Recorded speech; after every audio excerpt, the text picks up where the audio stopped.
Wow, here I am. Guess what time it is? And when I say here I am, I'm reflecting upon making up a word here, the marvelment, the wonder, the amazing degree to which Shelley and I were just flummoxed, realizing we're in Israel. We are in Israel. That's what we kept saying as we landed. We're in Israel. We weren't able to see the scenery coming in very well because it was cloudy and heavy. And we just keep saying that wonderment. Maybe that's a better word instead of making up a word. Let me use one that exists. Wonderment. The wonderment of realizing we're actually in Israel. And to think about those initial thoughts and emotions around being here, and comparing that, there was so much we didn't know then that we know now. And to think about that's reflection. And I'm glad we had that opportunity to do some reflection earlier tonight. I actually was trying to get out of sort of talking here because I said, well, why don't I just facilitate some reflection? And so I was like, no, Wayne, you're not getting out of your mind. No, we're doing that. We got that covered. You got to talk. So she asked me to talk really out of, the fact she likes me. But I think also she wanted the perspective of perhaps somebody that doesn't have the same connection that most of you all have to this land, and that's because I'm not Jewish. So I'm just here to briefly, I have a microphone, sometimes I'm not always so brief with the microphone, to talk about my journey here. When Shelley and I started dating, I could tell my father, when I told him that she was not Jewish. But she was Jewish. I mean, That was my father. that was her father. Sorry, I was getting my father's mixed up. So when I told my father that Shelley was Jewish, not Christian, he didn't say anything, but he was a little quiet, and I could sense some concern. And so, my parents were always very supportive, especially after they got to know Shelley. They became very supportive. But at the same time, it still was just something where I felt a little uncomfortable just knowing that they were kind of thinking maybe if I married a nice Southern Baptist girl. But fortunately I didn't because I married Shelley. So, that eventually came to the idea of, well, gosh, what are we going to do in terms of, religion, and most importantly, in terms of our children? And, as I reflected on it, and I realized the connection she had to Judaism, and that her family had to the community, I realized I had no such connections. It would be absurd for me to say, no, we're going to raise our kids Christian, or we do half and half. No, it was once I actually got my head thinking, I realized, no, we are raising our kids Jewish. It's the only answer. So it was a difficult decision once initially, but once I turned my brain on, it became pretty easy. In terms of my embracing of Judaism, I just kind of used to go to temple because Shelley was going to temple and her family was going to temple, and I never really felt deeply about Judaism until October 7th. And I remember where I was. Exactly where we were was a difficult place, and that's a whole other story. But Shelley and I were in a difficult place when we learned about October 7th, and it became a lot more difficult when we heard about Hirsch. So, we talked in Richmond about a trip we had planned pre-COVID. And as I said to the folks in the earlier reflection, we were going to do that, and I was going to do that for Shelley. I didn't have any special connection to Israel. I wasn't really, sure, Israel, whatever, but there's so many other places I haven't been. I can't believe, my first big trip is going to be Israel, but it was so important to Shelley, I was absolutely going to do it. But then the COVID hit, and it didn't happen. Then October 7th happened, and then this trip happened. And I no longer, of course, still doing it for Shelley, but I knew I had to do it for the community and for Israel.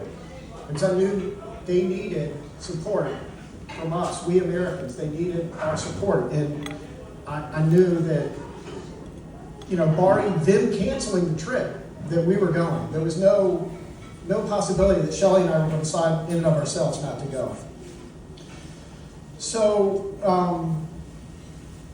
Sarah asked me to give these remarks, and how the F do you, in the time that I've probably already used up, even encapsulate, summarize, speak to what we just experienced? You just can't. You just can't. But that's my job. So I'm gonna give it a little bit of a shot here, just to kind of tell you where my head is with all this.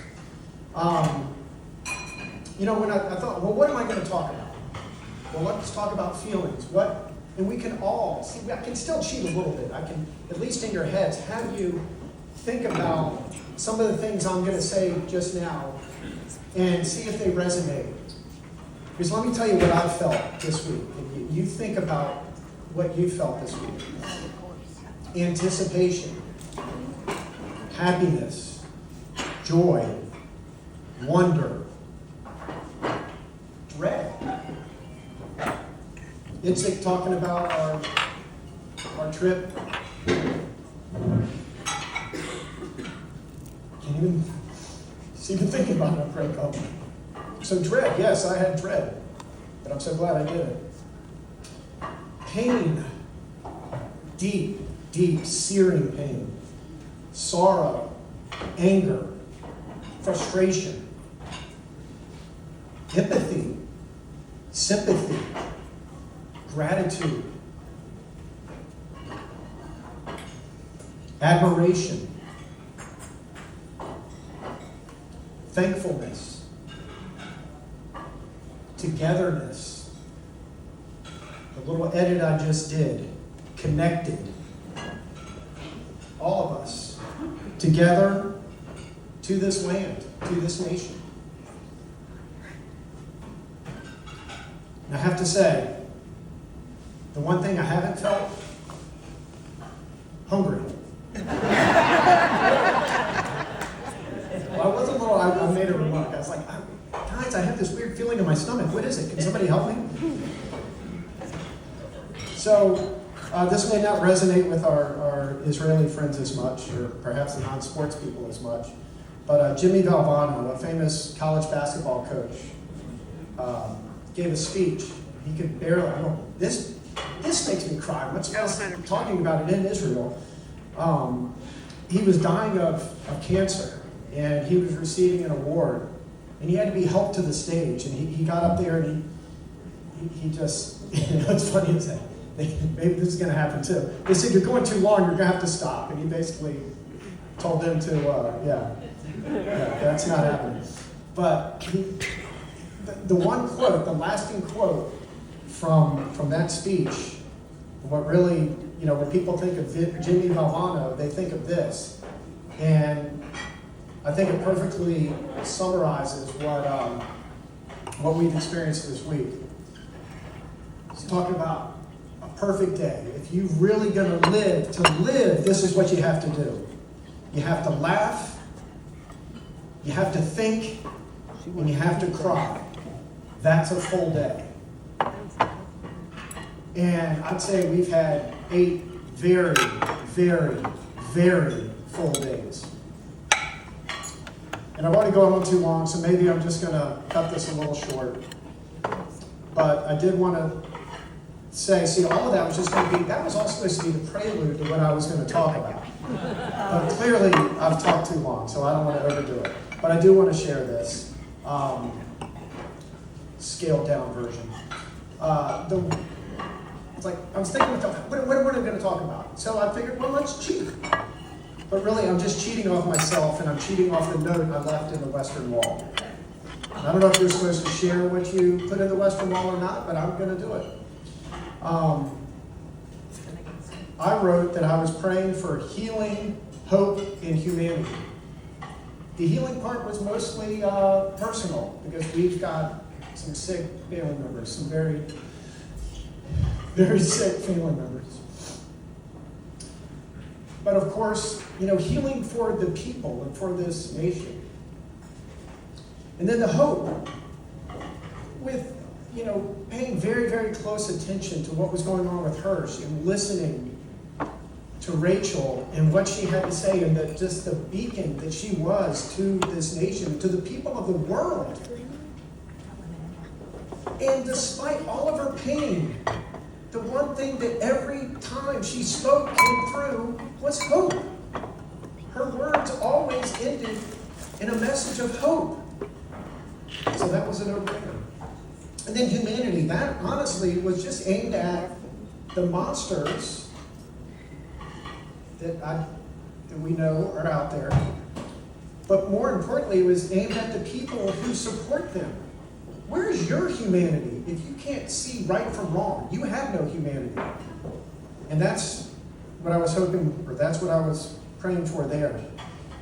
But then as a couple times, and it's been mentioned so many times, that the one word that people think of when they think of the Israeli people, and that word to me is what you come up with when you combine hope and humanity, and you add strength and a massive dose of determination, you get resilience. Because that's the word that I've heard more often than not, and that's a word that has continually come into my mind when I think about my experience learning about Israel and her people. It's resilience. And I had lots of examples, but as I've said, I've already spoken too long. So we will go straight to this. Sarah, and I've already shared this with you, so spoiler alert, you already know it.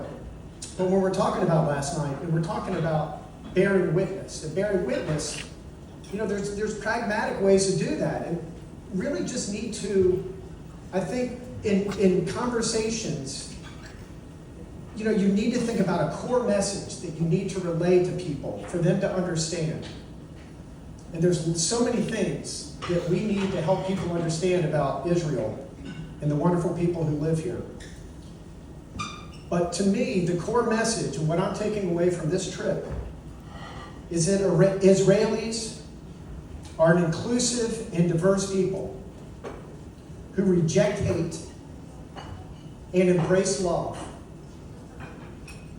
and want nothing but peace. And if people understand that, they'll understand Israel. So I came here with love in my heart for the Jewish people, and I leave here with my heart bursting with love for the place that they will always call home. Am Israel High.